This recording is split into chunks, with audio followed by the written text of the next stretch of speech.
बिस्मिल्लाहिर्रहमानिर्रहीम। अस्सलाम वालेकुम। नाज़रीन मोहतरम, एक दफ़ा फिर मैं सैयद फवाद अली शाह आप लोगों की खिदमत में हाजिर हूँ।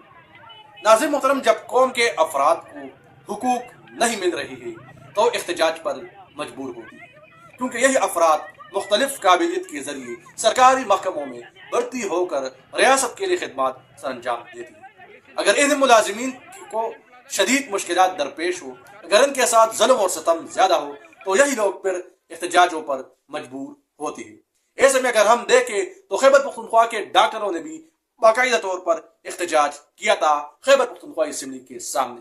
अगर हम देखें तो इससे पहले असातिज़ा के एक ग्रुप ने सूबाई असेंबली के सामने एक बहुत बड़ा मुजाहरा किया था। इस मुजाहरे में पुलिस ने बाकायदगी से इन्हीं असातिज़ा पर लाठी चार्ज भी किया था। इसकी बुनियादी वजूहात ये थे कि असातिज़ा को अपने बुनियादी हुकूक नहीं मिल रही थी। अगर हम देखें, अगर यही मुलाजिमीन सरकारी इदारों में अपनी मेहनत की बुनियाद पर काम कर रही है, अगर इनको बर वक्त रियासत या गवर्नमेंट की जानब से मुआवजा नहीं मिले, इनकी तनख्वाह नहीं मिले, तो यही लोग क्या होंगे? बेरोजगार होंगे। इसके गलों के जो चूल्हे हैं वो बंद होंगे। अब इनके लिए रोजगार के मौके तलाश करना होंगे तो रियासत इसके लिए क्या करेगी? हुकूमत इसके लिए मुतबादिल के तौर पर नई जो मनसूबाबंदी है वो क्या देगी? अगर ये मुलाजिमीन रोज बरोज एहतजाजों पर मजबूर होंगे तो दफ्तरों में काम कौन करेगा? हुकूमत इसके लिए पॉलिसी साजिया क्यों नहीं कर सकती? हुकूमत इन ब्यूरोक्रेट को अगर हम देखें तो लाखों रुपए तनख्वाह देती है। सरकारी मुलाजिमीन के हुकूक के लिए इन्होंने आंखें बंद क्यों किए हैं? सरकारी मुलाजिमीन दर बदर क्यों हो रहे हैं? क्यों हर रोज यही सरकारी मुलाजिमीन प्रेस क्लबों के सामने एहतजाजी धरनों पर मजबूर होती है और फिर इन मुलाजिमीन पर पुलिस जो है लाठी चार्ज भी करती है? क्योंकि एक दखल अंदाजी है। एहतजाज ये जाहिर करती है हुकूमत से कि हमारी ये जायज मुतालबात है, हमने आपके इदारों में काम किया है, आपके इदारों ने हमारे लिए ये पॉलिसी बनाई है कि इन मुलाजिमीन फला महकमे में ये मुलाजिमीन काम कर रहे हैं तो इसके लिए ये पॉलिसी होगी कि इसको इतना तनख्वाह मिलेगी, इसको सालाना इतना एग्रीमेंट होगी, इसके लिए ये सहूलियात दस्तयाब होगी, ये फर्द के लिए रियासत ये काम फराहम करेगा, इसको इतना सहूलियात या मरात मिलेगी। तो रियासत के इदारे इन मुतालबात को तस्लीम करने से क्यों पीछे हट रही है? क्यों इन मुतालबात को तस्लीम करने के लिए तैयार नहीं है जो इन्होंने इन मुलाजिमीन के भर्ती होने के पर ऑफिशियल ऑर्डर में ये तमाम चीजें लिखी होती है? मुलाजिमीन कहते हैं कि हमें एक ऑफिशियल ऑर्डर दिया गया है, इसमें तमाम मराद भी दर्ज है, मुतालबात भी दर्ज है, हमारे लिए हमसे जो वादे किए गए हैं वो इस ऑफिशियल लेटर में दर्ज है। ऑफिशियल लेटर नाज़िम मोहतरम एक सबूत होता है।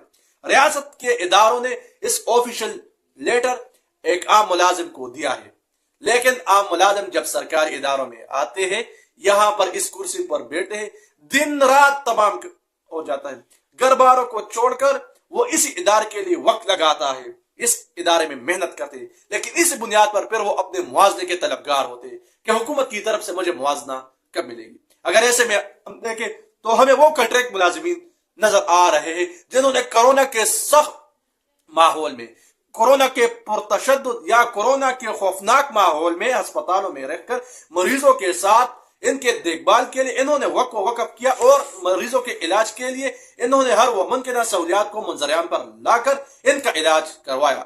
लेकिन हुकूमत ने 1 साल के तनख्वाह के बंदिश के जरिए इन मुलाजिमीन को धरनों पर मजबूर कर दिया और बदकिस्मती से इनके मुतालबात को हल करने के बजाय इन पर तशद्दुद किया जाता है।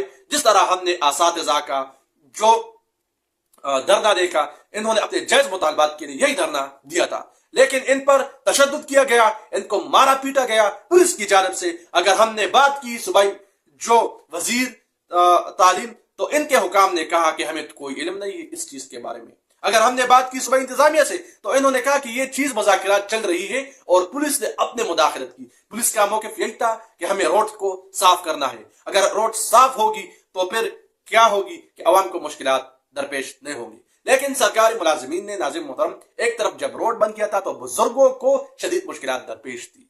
इसकी जिम्मेदार कौन है? एम्बुलेंस रास्ते में पड़े हुए थे, मरीजों को अस्पताल ले जाने के लिए वो तड़प रहे थे, लेकिन रोड बंदिश थी। किसकी वजह से बंदिश थी? मुलाजिमीन, इन्होंने रियासती इदारों के लिए काम किया, वो अपने हुकूक से महरूम थे और इसी बुनियाद पर इन्होंने यही इख्तिजाज का रास्ता अपनाया क्योंकि वो पुरतशद्दुद راستے تلاش کرنے کی ہر ممکنہ وہ کوشش نہیں کر رہے، پرامن طریقے سے وہ اپنے آپ کو منتشر کرنے کی کوشش کر رہے تھے اور ریاستی اداروں سے انصاف مانگنے کی بھی مانگ رہے تھے کہ ہم انصاف دیا جائے۔ اگر دیکھا جا سکے تو ایک طرف عوام کو شدید مشکلات تھی، ہم نے بچوں کی بات کی، ہم نے بزرگوں کی بات کی، ہم نے بیماروں کی بات کی، اسی بنیاد پر پولیس غصے میں آ گئی اور انہوں نے اس مظاہرین پر تشدد کیا کہ آپ کی وجہ سے دوسروں کی زندگی حرام ہو رہی ہے، تو اس کے لیے اقدامات کرنے ہوں۔ تو ناظرین محترم، بحیثیت صحافی ہم سوچ رہے ہیں کہ اس چیزوں کے بارے میں حکومت کو سوچنا ہوگا کیونکہ آج کل احتجاجوں کا موسم ہے، نرس کمیونٹی احتجاج ہے، پولیٹیشین وہ سراپا احتجاج ہے، عمران خان صاحب کہتا ہے کہ میرے ساتھ ظلم ہوا ہے، وہ سراپا احتجاج ہے، نواز شریف صاحب گزشتہ 3-4 سال سے لندن میں بیٹھا ہوا ہے اور آج کل وہ تو یورپ کے سیل پر بھی نکل چکے ہیں۔ تو ظلم کس کے ساتھ ہوا ہے ناظرین محترم؟ تمام لوگ ظلم کے شکار ہیں، معاشرے میں ہم رہ رہے ہیں۔ کس کے ساتھ اس ظلم کے روکتھام کے لیے کون سے ادارے منظر پر آئیں گے اور اس ظلم کو روکے گا؟ تو اس کے لیے باقاعدگی سے قانون ساز ہونے چاہیے تاکہ تمام مسائل وقت پر حل ہوں گے۔